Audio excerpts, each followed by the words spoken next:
Auzubillahiminash-shaytanir-rajim. Bismillahir-rahmanir-rahim. Dear students, Assalamu alaikum. Welcome to Hub of Conceptual Physics. Dear students, आज के lecture में हम start करेंगे first law of thermodynamics. सही है कि what is mean by first law of thermodynamics.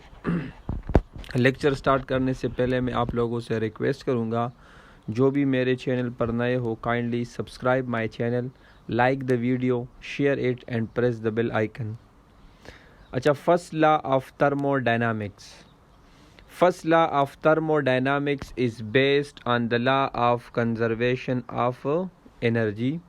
Dear students, एक बात याद रखो, ये आप लोगों को MCQs वगैरह में भी आ सकते हैं कि फर्स्ट लॉ ऑफ थर्मोडायनामिक्स कौन सी लॉ के ऊपर बेस्ड है.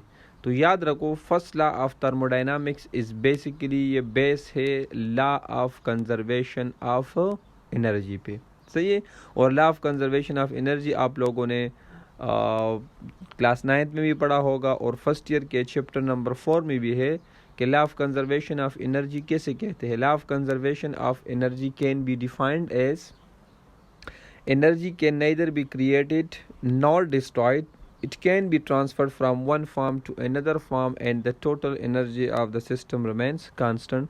याद रखो, law of conservation of energy से मुराद है कि एनर्जी को तो हम न पैदा कर सकते हैं न ख़त्म कर सकते हैं, लेकिन एनर्जी को हम एक फॉर्म से दूसरी फॉर्म में कन्वर्ट कर सकते हैं. सही है. और टोटल एनर्जी क्या होगी? कांस्टेंट. इसको हम कहते हैं law of conservation of energy. अब हम आते हैं definition. First law of thermodynamics की डिफिनीशन या स्टेटमेंट क्या है? तो in any thermodynamic process when heat energy delta Q is added to a system, this energy appears as an increase in internal energy delta U plus the work done by the system on the surrounding. देखो, first law of thermodynamics की definition इंतहाई आसान है कि किसी भी thermodynamic process में जब हम किसी सिस्टम को हीट देते हैं तो वो हीट क्या होगा? उस हीट का कुछ हिस्सा कन्वर्ट हो जाएगा इंटरनल एनर्जी इंक्रीज करने में, यानी कुछ हीट का कुछ हिस्सा उस सिस्टम की इंटरनल एनर्जी इंक्रीज करने में कन्वर्ट हो जाएगा और उसका कुछ हिस्सा कन्वर्ट हो जाएगा वर्क में. किस में? वर्क में. तो देखो, बहुत ही आसान सी डिफिनीशन है कि जब भी हम किसी सिस्टम को हीट देते हैं तो वो हीट 2 पार्ट्स में फिर डिवाइड होता है या अपियर होता है 2 शक्लों में.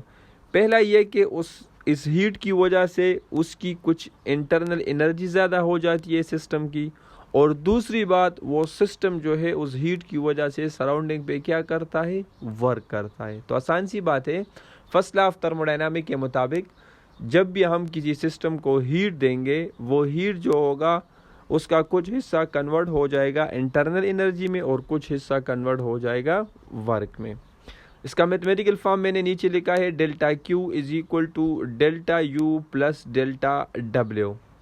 अब देखो, delta Q is equal to delta U plus delta W. Delta की क्या चीज़ है? हीट. अच्छा, जब मैंने सिस्टम को हीट दे दिया तो ये हीट किसके बराबर होगा? ये बराबर होगा इस हीट का कुछ हिस्सा कन्वर्ट हो जाएगा इंटरनल एनर्जी में, जिसको मैं रिप्रेजेंट करता हूँ डेल्टा U से, और इसका कुछ हिस्सा कन्वर्ट हो जाएगा वर्क में, जिसको मैं रिप्रेजेंट करता हूँ डेल्टा W से. सही है. अब देखो, अगर मैं इस डायग्राम की मदद से इस डायग्राम को ज़रा बड़ा करूँ और आपके सामने रख दूँ, तो इस डायग्राम को अगर आप देखें तो लेट सपोज मेरे पास एक सिस्टम है, यानी एक सिलेंडर है और उसके अंदर एक गैस है. तो गैस मेरे पास यहाँ पर क्या है? सिस्टम के अंदर सिस्टम है. अब जब इस इनिशियली ये पिस्टन जो है ये पॉइंट A पर था और पॉइंट A पर इसकी एनर्जी, इंटरनल एनर्जी थी UA. अब जब मैं नीचे से इस सिस्टम को हीट दूंगा तो इस देखो, हीट देने से क्या होगा? हीट देने से इस सिस्टम, देखो, ये हीट जो होगा ये कन्वर्ट हो जाएगा according to first of thermodynamics. ये 2 चीज़ों में कन्वर्ट हो जाएगा. इसकी इंटरनल एनर्जी ज़्यादा हो जाएगी और सिस्टम जो है ये सराउंडिंग पे क्या करेगा? वर्क करेगा. तो जब ये हीट दूंगा तो अंदर जो गैस के मालिक्यूल्स है उनकी इंटरनल एनर्जी बढ़ जाएगी. सही है. इंटरनल एनर्जी क्या हो जाएगी? बढ़ जाएगी. और दूसरा ये सिस्टम जो है ये सराउंडिंग पे क्या करेगा, वर्क करेगा। उस वर्क की वजह से ये पिस्टन पॉइंट ए से जाएगा कहाँ पे, पॉइंट बी पर, और पॉइंट बी पर फिर सिस्टम की इंटरनल एनर्जी चेंज हो जाएगी यू ए से यू बी में। क्योंकि हमने हीट दिया है और हीट की वजह से इंटरनल एनर्जी भी मतलब ज़्यादा होगी और सिस्टम क्या करेगा, सराउंडिंग पे वर्क करेगा। सही है। अब इसका मैथमेटिकल फॉर्म क्या है, अब देखो delta Q is equal to U B, यानी चेंज इन इंटरनल एनर्जी। तो चेंज अगर डायग्राम से मैं देखूँ तो चेंज बराबर हो जाएगा U B minus U A और प्लस डेल्टा डब्ल्यू, या delta Q is equal to U B minus U A की जगह पुट करें डेल्टा यू और प्लस डेल्टा डब्ल्यू अपनी जगह पे।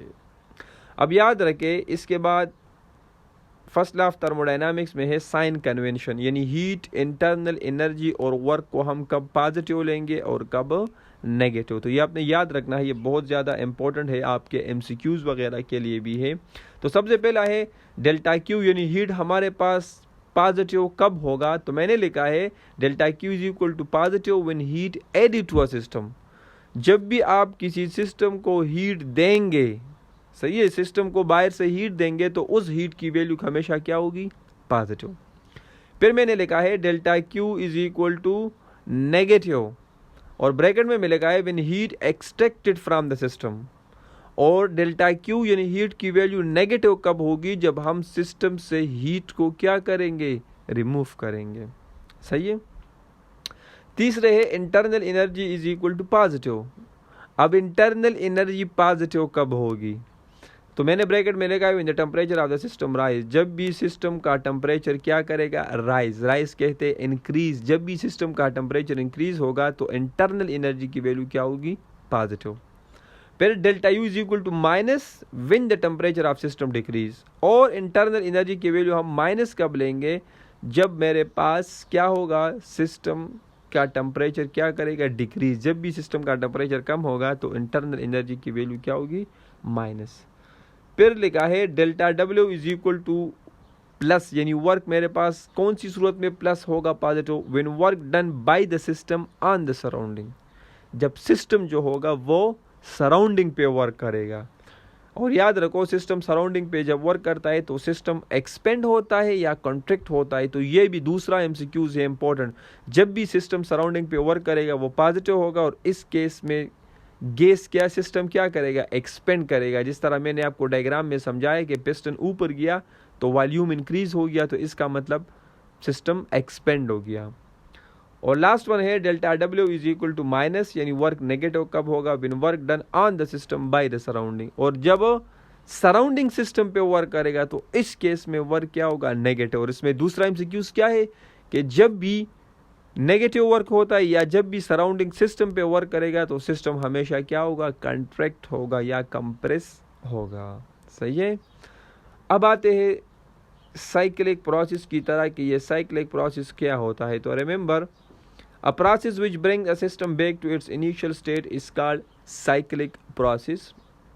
वो प्रोसेस जो एक सिस्टम को वापस अपनी ओरिजिनल या वापस अपनी असली हालत में लाता है, उस प्रोसेस को हम कहते हैं साइक्लिक प्रोसेस। वो प्रोसेस जो किसी भी सिस्टम को वापस अपनी असली हालत में लाता है उसको हम कहते हैं cyclic process. In the above figure, जो ऊपर फिगर है अभी मैं आपको दिखाता हूँ, जो हमने डायग्राम ड्रा किया है। When the system moves from U A to U B, जब सिस्टम इंटरनल एनर्जी यानी पॉइंट ए से पॉइंट बी की तरफ मूव करे, and come back from point B to A, और जब वो वापस पॉइंट बी से ए की तरफ मूव करे, तो ये जो प्रोसेस हुआ इसको हम कहते हैं साइक्लिक प्रोसेस। क्योंकि सिस्टम ने स्टार्ट लिया था पॉइंट ए से और वो वापस पॉइंट ए पे आ गया, तो इसको हम कहते हैं साइक्लिक प्रोसेस। तो देखो यहाँ पर अगर मैं आपको डायग्राम दोबारा दिखा सकूँ, अगर ये सिस्टम यू ए से स्टार्ट करे यू बी पे जाए और यू बी से वापस यू ए में आए, तो ये प्रोसेस इसने सिस्टम को पहले एक पॉइंट पे शिफ्ट किया और फिर दोबारा उसी पॉइंट पे ले आया जहाँ से इसने सिस्टम को शिफ्ट किया था, तो इसको हम क्या कहेंगे, साइक्लिक प्रोसेस। और याद रखो चेंज इन इंटरनल एनर्जी क्या होगी साइक्लिक प्रोसेस में, वो होगी delta U is equal to U B minus U A. लेकिन चूंकि वो सिस्टम वापस अपनी असली हालत पे आया तो यू ए बराबर होगा किसके, यू बी के। यानी या इस इक्वेशन में यू बी की जगह यू ए पुट करे और या यू ए की जगह यू बी की जगह या यू ए पुट करे और या यू ए की जगह यू बी। तो जब मैं डेल्टा यू पुट करूँ U B minus U B, तो U B minus U B से क्या आएगा, ज़ीरो। यानी delta U is equal to zero, यानी इंटरनल एनर्जी में कोई चेंज नहीं आएगा। ये बहुत इंपॉर्टेंट एमसीक्यूज है आपका, कि जब भी साइक्लिक प्रोसेस होता है तो याद रखो साइक्लिक प्रोसेस में इंटरनल एनर्जी में कोई चेंज नहीं आएगा। सही है, ये बात आपने याद रखनी है। सही है, तो देखो मैंने यहाँ पहले कहा है डेल्टा यू मेरे पास क्या आ गया, ज़ीरो, यानी साइक्लिक प्रोसेस में इंटरनल एनर्जी में कोई चेंज नहीं आएगा। अब फर्स्ट लॉ ऑफ थर्मोडायनामिक्स के मुताबिक delta Q is equal to delta U plus delta W. अब चूंकि इंटरनल एनर्जी में चेंज नहीं आ रहा तो उसकी जगह ज़ीरो पुट करे, तो delta Q is equal to zero plus delta W या delta Q is equal to delta W. इसका क्या मतलब है, तो मैंने लिखा है it means in cyclic process the entire heat is converted into work. ये एक और एमसीक्यूज बन गया कि जब भी साइक्लिक प्रोसेस होता है तो जब हम सिस्टम को हीट देते हैं वो हीट किस चीज़ में कन्वर्ट होता है, तो याद रखो वो तमाम के तमाम हीट कन्वर्ट होता है वर्क में। वहाँ पर इंटरनल एनर्जी ज़ीरो होती है, तो इंटरनल एनर्जी में हीट कन्वर्ट नहीं होता। फर्स्ट लॉ ऑफ थर्मोडायनामिक्स की एग्जांपल क्या है, पंप ऑफ अ बाइसाइकिल। जब भी हम एक बाइसाइकिल का जो पंप है उसकी मदद से टायर में हवा भरते हैं तो याद रखो वो वर्क करता है according to first law of thermodynamics. और अगर मैं ह्यूमन बॉडी की बात करूँ तो ह्यूमन जो मेटाबॉलिज्म प्रोसेस होता है जिसमें हम फूड लेते हैं यानी खुराक खाते हैं, वो खुराक दो पार्ट्स में डिवाइड होता है। उससे कुछ इस्तेमाल होता है फॉर बॉडी ग्रोथ, सही है, यानी नशोनुमा के लिए, बढ़ने के लिए, और कुछ जो है उसकी एनर्जी हमें मिलती है फॉर डेली वर्क। सही है, तो डियर स्टूडेंट्स ये आज का लेक्चर था। उम्मीद है आपको आज का लेक्चर पसंद आया होगा। तो जिसने चैनल सब्सक्राइब नहीं किया kindly subscribe the channel and press the bell icon as well. सही देखा ना, इंशाल्लाह नेक्स्ट वीडियो की मुलाकात को तरह पूरे। अल्लाह हाफिज़।